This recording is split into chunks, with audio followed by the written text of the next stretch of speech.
You're listening to Feathers, a podcast of stories of women walking in faith. I hope these stories inspire you and encourage you to take flight in your own faith. I'm your host, Amy Bennett, and this is Season 6, Episode 5. Feathers is an outreach of Abiding Ministries. Find more encouragement at abidingministries.net.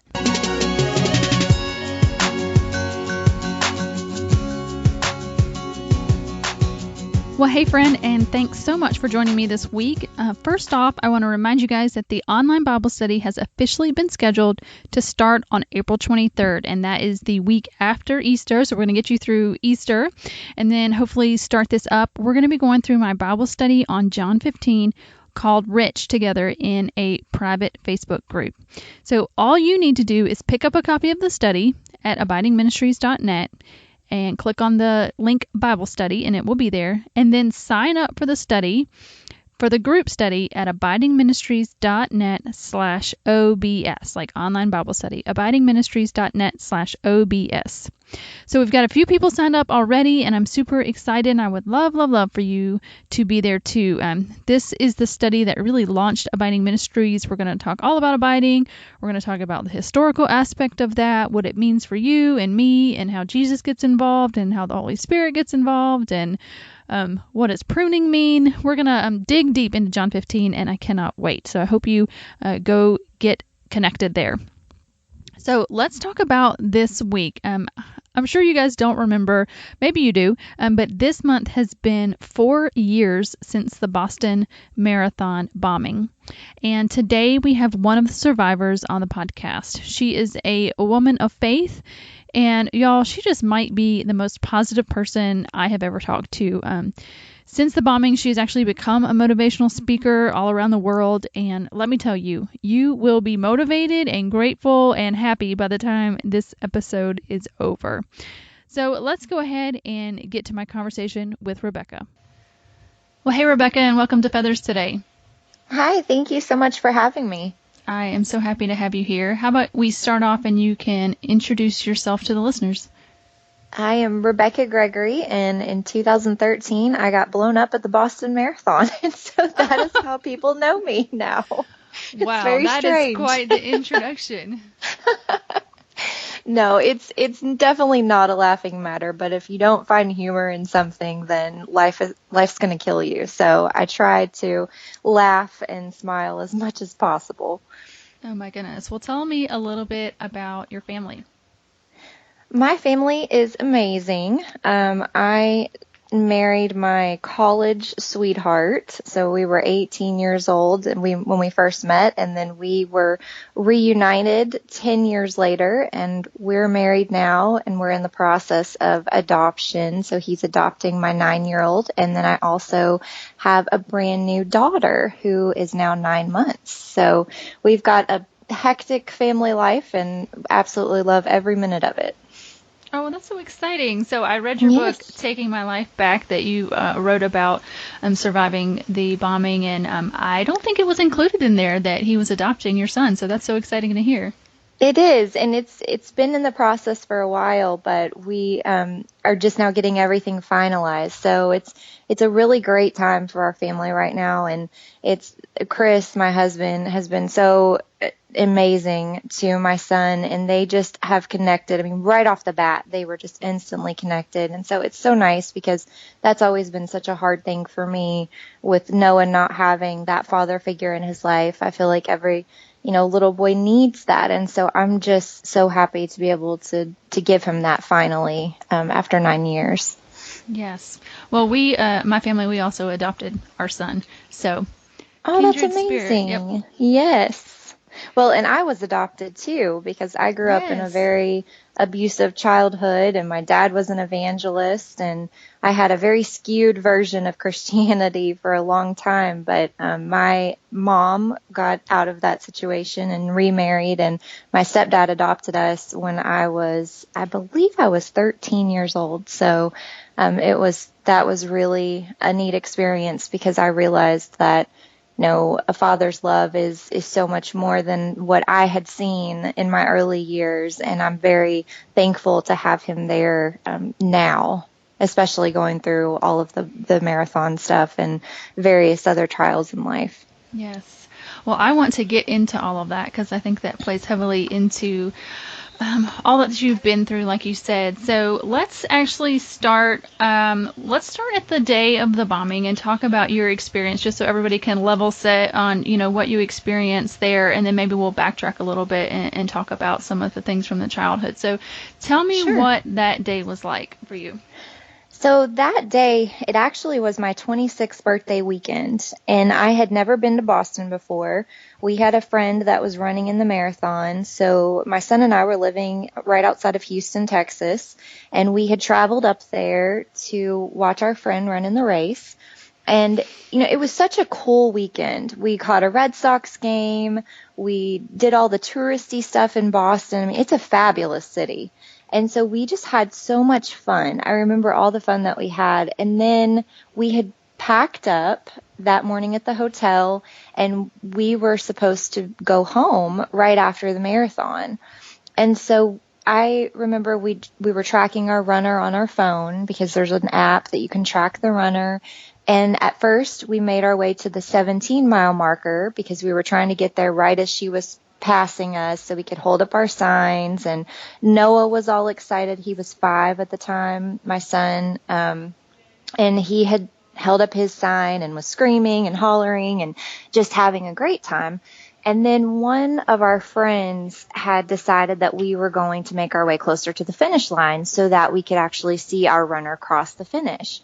And during the time that it takes to get from the 17-mile marker to the finish line, it felt like we were running the marathon because it's so hard when you're watching a marathoner, you're actually running too because you're trying to keep up with them. And not only that, but I was trying to keep up with Noah. And being 5, there's only so many runners you can watch stream by, and he got extremely bored. And he started tugging on my clothes and, Mom, when are we going to go? I'm so bored. And I was just like, what do you want me to do, bud? Like, I don't know. We're in this crowd and we're watching and it's going to be over soon. Maybe. I didn't know. I had never been to something of that magnitude before. And so when we actually got to the finish line and we were right there in the action, I had told Noah, I said, no, why don't you sit down on my feet and play in the rocks like you're a scientist? And rocks was really pushing it because it was asphalt, so there were no rocks. But to a 5-year-old, thankfully that was okay. And he sat down with his back against my shins, and that way he wouldn't get lost in the crowd, and I could actually see our friend cross the finish line.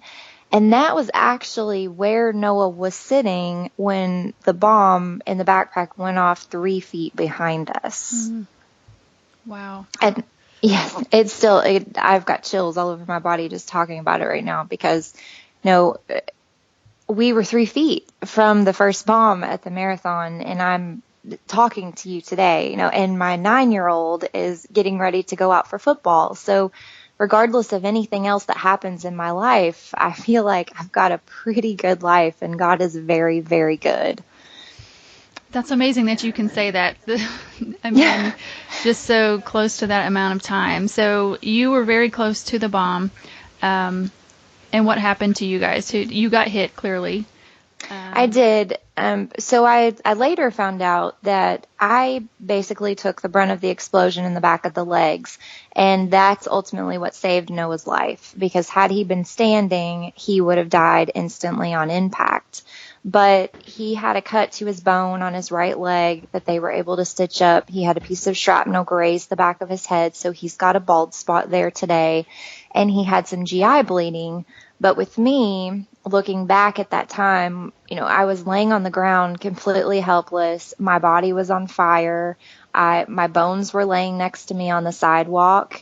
I saw other people's body parts not even attached to them.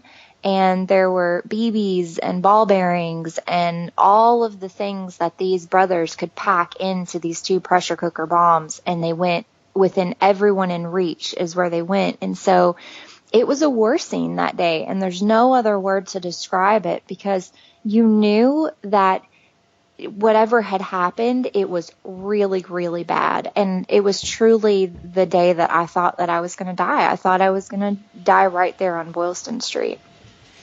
That's incredible. I remember when 9/11 happened, and my first thought was, because this was, the first kind of terror attack that, I mean, it wasn't the first, because we had the ones, I believe, in Oklahoma, but like, my first thought was it must have been an accident. Like, the pilot just got, like, lost somehow in the middle of the sky.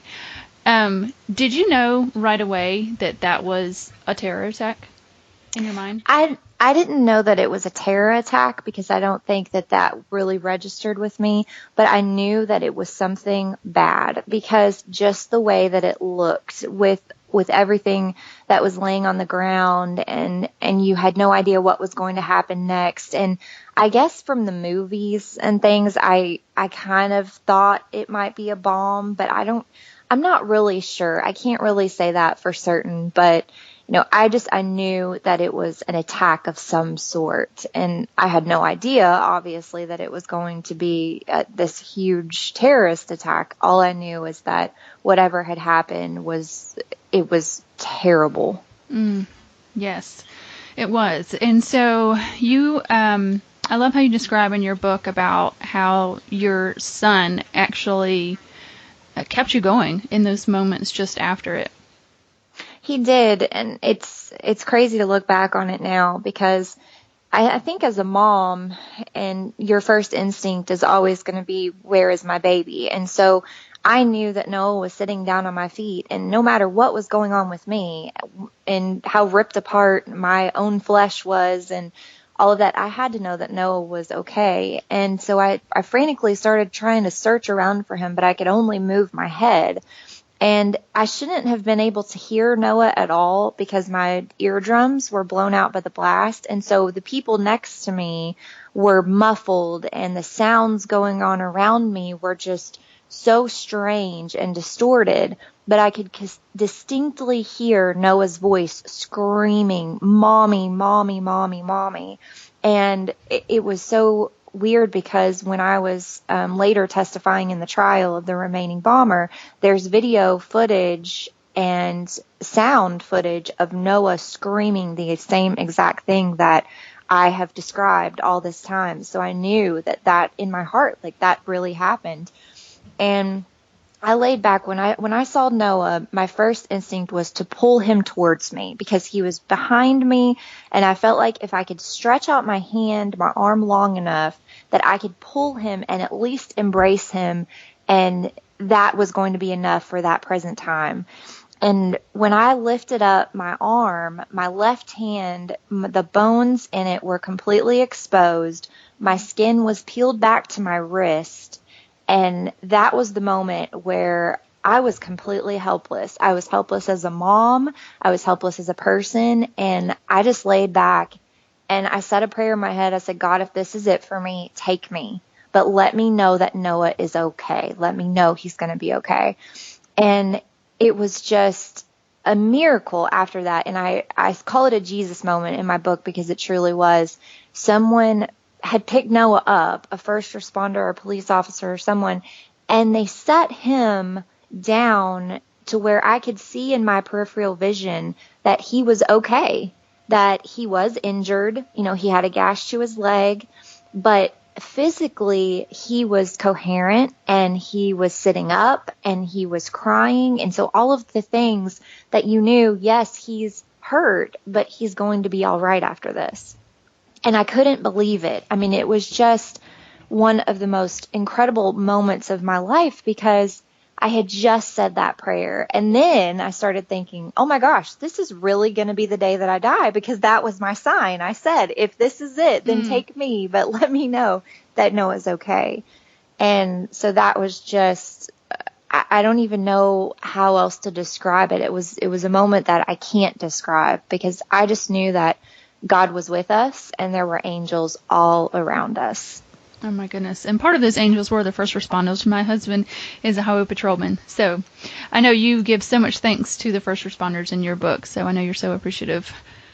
I could never give them enough thanks. The people, I mean, they had no idea what was to come. No one knew if there was going to be a second or a third and a fourth and a, fifth and sixth bomb that went off. But there were so many people that day that risked their lives to save ours. And so I will forever, I mean, I tear up. I even teared up when you said that about your husband, because the people that put their lives on the line and the people that go and just, do whatever it takes for someone else, those are the people that are the real heroes. And so every time I run across one of those people or someone in the military, I mean, I tear up because I'm so appreciative. It's because of them I am able to be here and tell my story and live my life with my family.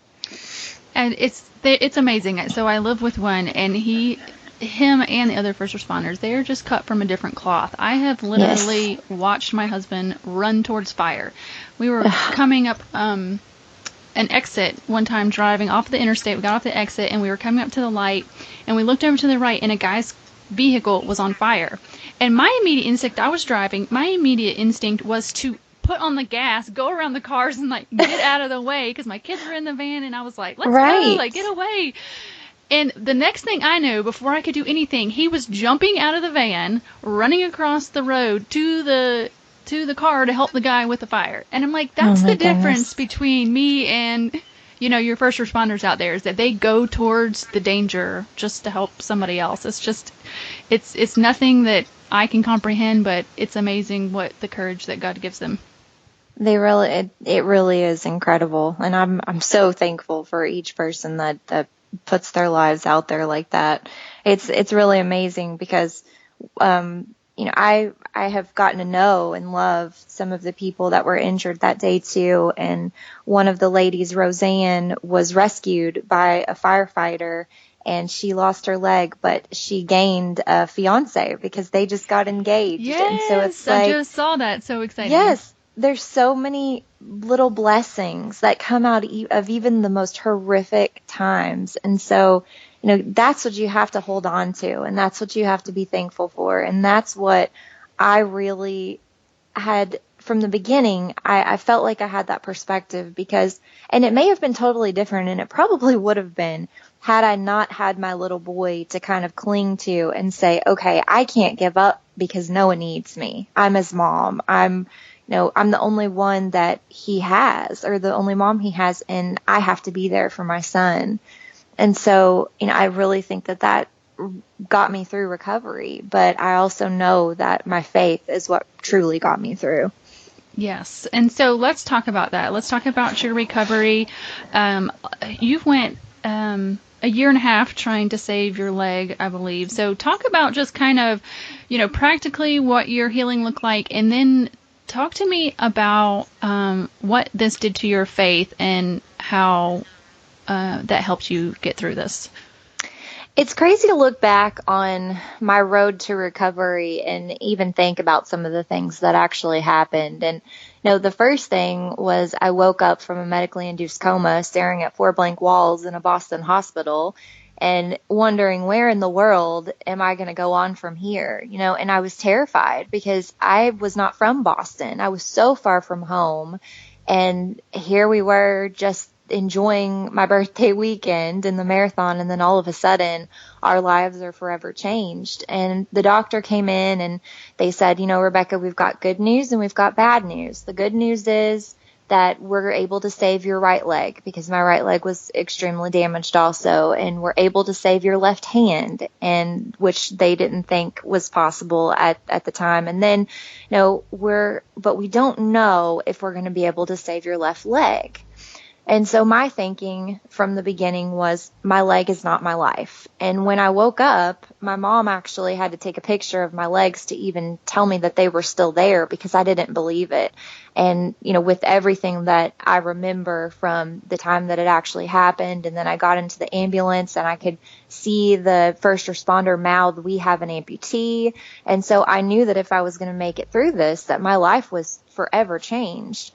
And so I had that mindset. And when I first woke up, I wrote down on a piece of paper because I still had tubes down my throat, and my mom was the first person I saw, and I was trying so hard to communicate with her, and she gave me a piece of paper to write with my right hand, and I said, God is not finished with me yet. Angels were all around us. And that's how I felt. And so for early on, I knew my leg wasn't my life, and I was just glad to be here still, and I was glad to have Noah here.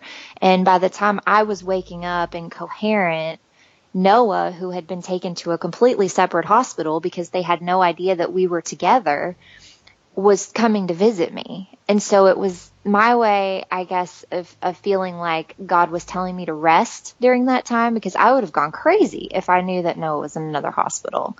But then it was this process of limb salvage. And so, okay, today we're going to try to save your leg. So we're going to do another surgery. And then the next day, oh, I don't think we can save it. We're going to amputate. And then the next day, and so it was just this back and forth roller coaster of surgery after surgery and all of these medications. And I was originally in the hospital for 56 days. And then I came home and had a home health nurse. I lived with my parents because I could no longer go back to my house where Noah and I lived. That was really difficult. And I was in a bed or in a wheelchair. And that was year 26 and year 27 of my life. And so I had 60 plus operations, and obviously nothing was working. And I just told my doctor one day, I said, I'm done. I can't do this anymore. I saw everyone kind of getting on with their lives and adjusting to their prosthetics. And I said, I can do it too. Like, cut this off. I'm cutting off what's holding me back, and I'm going to get a fake leg. And when I do get a fake leg, I'm going to do everything on a fake leg that I didn't do on a real leg. Because then I realized I took my legs and my life for granted. I had done that for 26 years when I expected to get out of bed and put 2 feet on the ground.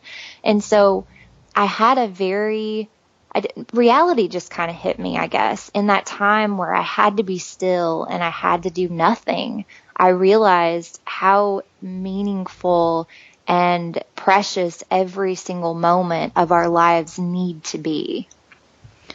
I love that you're touching on that, because one of the things that I saw very clearly that was a theme is just your attitude of gratitude through all of this and how important it was. I'd love for you to talk about your experience in the dialysis center, and you can give a little bit of background on that, because I think it's so interesting how God used an experience in your past really to prepare you to be able to go through this. He really did. I had had a lot of experience in and out of hospitals as a young girl, and I also wanted to be a nurse. So that's what I went to school for, and I got a job right out of high school, really, being a dialysis technician at a clinic. And so I would go in at 4:30 in the morning and sometimes not get off till 7 o'clock at night.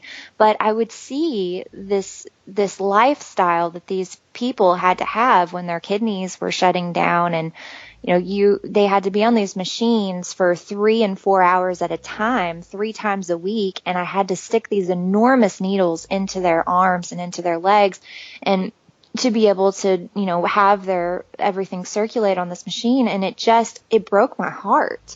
But not only that, it really humbled me, because I knew that no matter what I was going through, somebody else was always going through something more. And we hear that all the time, but it's the truth. And even now, looking at everything that the last several years have presented to me, I still don't feel like my obstacles are any greater than anyone else's. I just feel like this is the life that I've been given, and I can either decide that it's going to defeat me, or I'm going to come out stronger with every single obstacle that I face. And so by my experience in dialysis, I really learned that, I got comfortable with a hospital setting, and I told myself I would never, ever even remotely complain about getting stuck with a needle or an IV or anything like that, because I saw what these people lived with on a daily basis. And so it really gave me more of that gratitude too. And it made me realize how important it is to take care of myself and just, really look at the beauty in every day and not my problems. Count my blessings, not my problems. That's what I try to remind myself every single day. And really, I just loved how you talk about, not only did it give you like practical, this is what's happening in a hospital, but that gratitude because you had seen those patients who were not like that and had seen, what kind of bitterness that caused. And you really can take a difficult circumstance like what you went through, to say the least, and you can choose how that's going to turn out for you. You really can. And a lot of it is your attitude about it. I could easily be defeated by all of this. Every day I wake up and I reach for a prosthetic leg to be able to get out of the bed. I can no longer put 2 feet on the ground and hit my snooze button 13 times and run out my door like I used to. What I can do, though, is I can decide that I'm not going to be angry about having to reach for a leg or get into a wheelchair. I'm going to use that as a daily reminder that my life is short and it's precious, and I'm going to live instead of just survive. For so long, I just survived every single day. I was in this routine. I thought that I just needed to be as successful and hardworking and all of that for my son. And the more money I made and the, better stuff he had and everything was going to be what he needed. And it took a bomb blowing up, or me getting blown up by a bomb, literally, to kind of put my life back into focus and say, Rebekah, that's not what matters. What matters is your time, and, he needs you. And so now I never miss the opportunity to just give my son a hug and tell him how proud I am of him. And I never miss the opportunity, or I try not to just let my husband know how much I love him and my family. And so I live my life with meaning now. And I don't take those little things for granted anymore, because every single moment is so precious to me. I love that you can have that perspective, because I don't know that you were afforded that so much as a child. So I want to step back a little bit to your childhood that you mentioned at the beginning of our time together. And you really have no reason actually to, the way I took it, really have no reason to believe in God or believe that faith is real or believe that a Christian can, be loving and kind, and have no reason to trust God. So talk a little bit about what your childhood was like and how that's affected your life since then. Childhood affects you in so many ways, and I've learned that even at 29 years old now. I went to therapy because I was having some bad relationship issues, not with my husband, but prior to that. And I just sat down in a therapist office and I said, what in the world am I doing to attract these kind of people? And how does this happen? And how do I fix it? And it basically, my therapist said it stems back from your childhood. Everything is ingrained in you. And so my childhood started, as, like I said, my dad was an evangelist. He traveled all over the world preaching the gospel and how great Jesus was. And we would sit with our, matching dresses, my 2 sisters and my mom and I, and, with our little bows and on the front pew, and he would lead the congregation. And I would see this man in the pulpit that everyone adored and admired and just flocked to see. And then we would come home and it would be a complete 180, and I would be terrified to even be in my house. And, I don't go into a whole lot of detail about particular instances, but I do say, the breaking point for my mom was when she said, if we don't get out of here, your dad's going to try to kill us. And that is something that no child at 8 or 9 years old should ever have to hear. And my mom was so terrified, and I could see it. And, I don't have a lot of memories that are great memories with that part of my life, because I feel like I had to grow up very, very fast. I was the oldest sister. and I had 2 younger sisters. And so I felt a protective nature over them. And I still have that today, and it drives them crazy. But, from a very young age, I had to learn that protective mother instinct. And I grew up, and my reality of Christianity and my view was very distorted. And I only say that I came out of that the way that I did because my mom was so faithful to her love in Christ. And I could see that I wanted to mirror my mom's image and not my dad's. And I could see, even though I was in the situation, my mom was getting out of it, and she brought us out of it too. And afterwards, when she did finally divorce my dad, and I still had to go with him on, visitation weekends, I would see one side of the world when I was with him, and then I'd see the other with my mom. But every instance that I've ever in my life doubted Christ, he's revealed himself in such a powerful, powerful way to me. And so even with that childhood experience and growing up and, it really affecting my entire life, not just the times that I was with my dad, but just my overall persona, I know that God is bigger. That's what I always come back to. My problems may be great, but God is always bigger. And so he's always shown his unconditional love. And I've always felt that community in growing up in church and the support from others and not necessarily my biological dad. That's really incredible. Excuse me. Thank you. That's really incredible that your mom, you were able to see that. I love that even though you were so young, you were able to see that really actions speak louder than words, right? I mean, they do. Yeah. I mean, you can say one thing, but if your actions don't back it up, then it means nothing.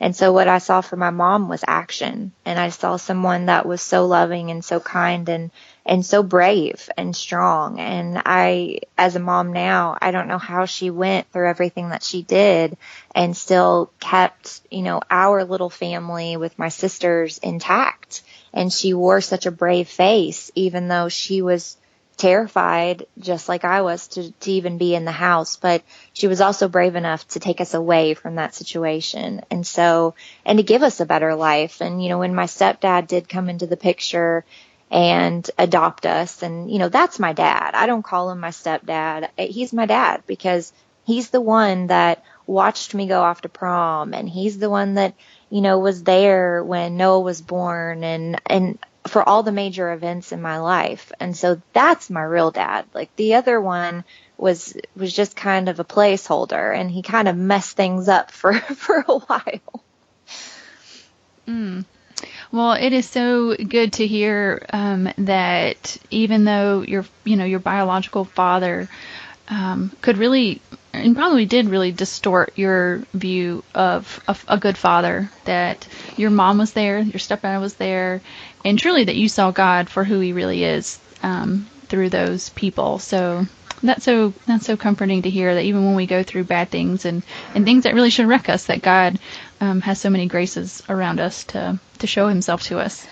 He really does. And, just like in the Bible, we're not meant to lead an easy life. And Satan is always going to test us. And so I feel like, the devil really tried hard to steal my joy very early in life. He tried numerous times to turn me completely against God.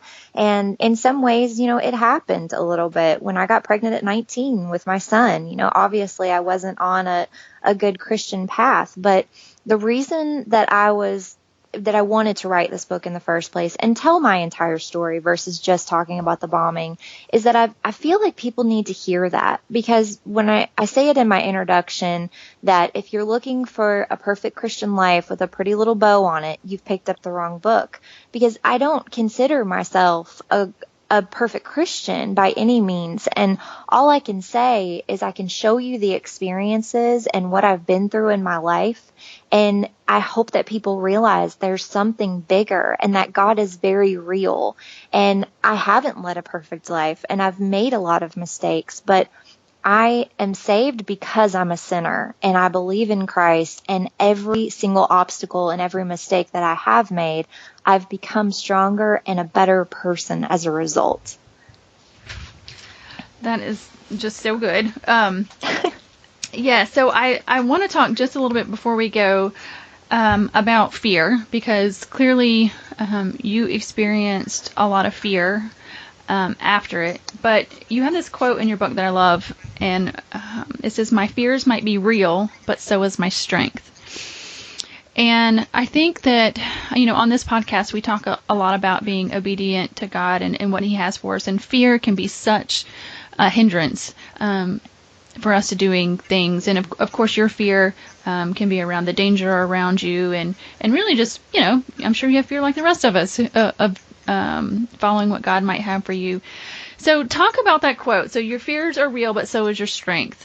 So what have you learned around fear and strength through this?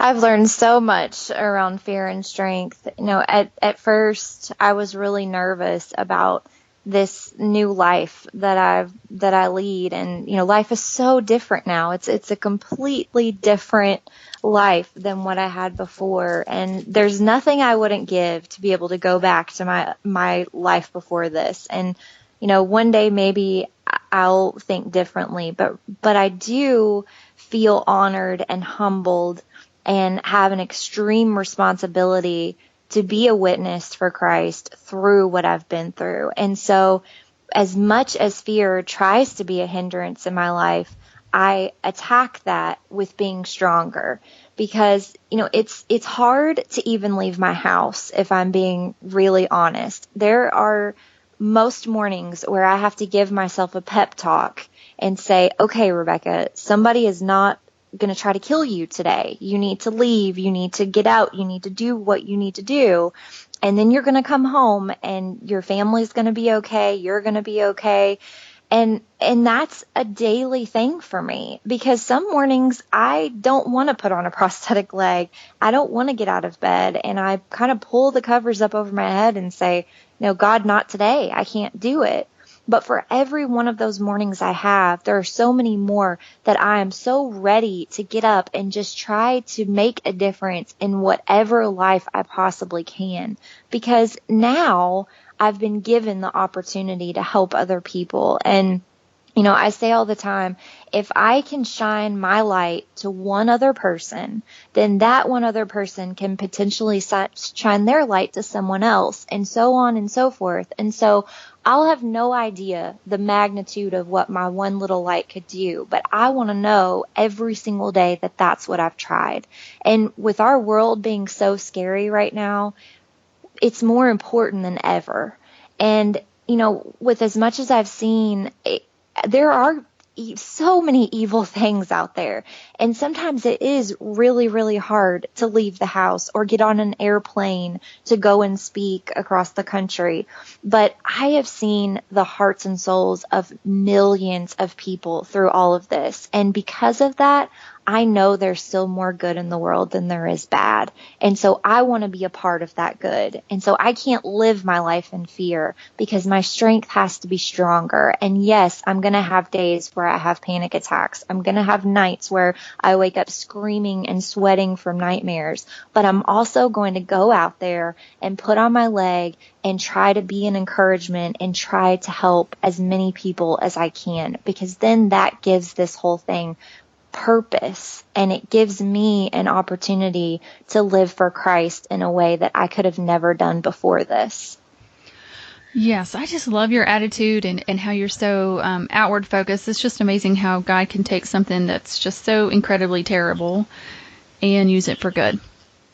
Thank you so much. I really feel like he gives me the words. I couldn't do this on my own, but God is allowing me to be that light and that beacon. And I can't be the solution for somebody, but I would love to be the bridge. And so I hope that when people, pick up my book and read it, or listen to me at a speech or something, or, anything, I hope that they can at least gain some encouragement and look at their life in that perspective of counting your blessings and not your problems, and truly living instead of just surviving, because living is so much better. And regardless of what happens in my day, my life is still beautiful, and I am so extremely blessed.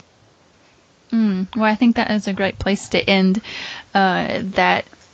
So tell the readers, tell the listeners, if they want to connect with you and kind of follow what's going on and pick up your book, where can they do that at? So you can connect with me. I have all social media, Rebekah Gregory on Facebook, Rebekah M. Gregory on Instagram and Twitter, and I have my website, RebekahMGregory.com. You can order the book directly off my website, or it is available on Amazon, Barnes & Noble, and then major retailers on April the 4th. All right, Rebekah. Well, thanks so much for spending some time with me today. It was such an honor to be able to talk to you. The honor is mine, and thank you so much for letting me share this time with you. Well, guys, I hope you enjoyed that interview with Rebekah. I am just reminded how precious every single moment of our lives are. And I love that she can just cultivate this attitude of gratitude.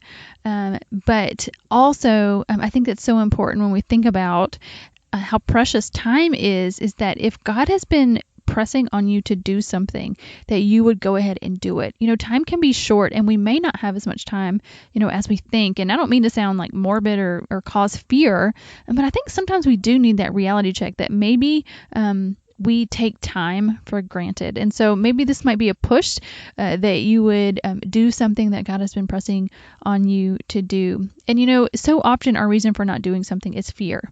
And I love what she says, that my fear is real, but so is my strength.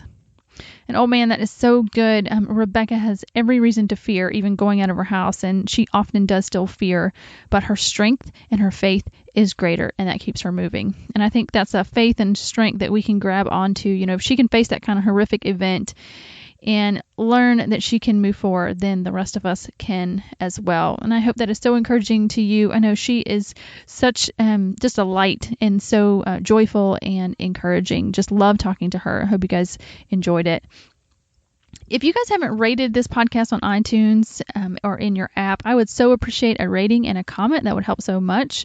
And also be sure to connect with us over on our new Facebook page. It's at facebook.com/abidingministries, and share this episode if you enjoyed it.